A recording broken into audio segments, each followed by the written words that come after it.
Naghahanap ka rin ba ng aesthetic na duyan para sa baby? Pues ito yung marerecommend ko sa iyo. Bili ko nga pala ito sa Orange Shop mga mi. At alam nyo ba, hindi ko in-expect na ganito pala siya kaganda.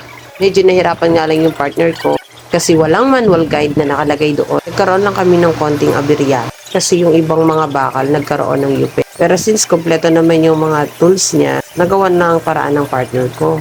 Kaya hindi naman siya gaano nahirapan sa pag-assemble. Yung bakal niya pala mga mi, sobrang ganda, sobrang tibay. Doon pa nga ng partner ko eh. Hindi ko akalain ganun siya katibay. At perfect talaga to sa aming bahay kasi wala nga talagang sasabitan yung duyan kung duyan lang ang bibilhin namin.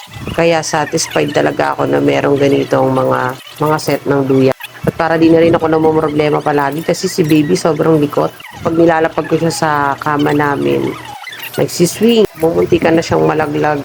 Kaya perfect talaga to sa kanya para pag may ginagawa ako o gagawa ako ng gawaing bahay, ay diyan ko na lang siya ilalagay. Kaya kung gusto niyo rin ng ganito mga mi, check out na kayo, hindi kayo magsisisi. Sobrang ganda talaga nito at convenient sa gawain ninyo sa araw-araw. Kagandahan pa nito, mas nakakatulog siya ng maayos sa duyan.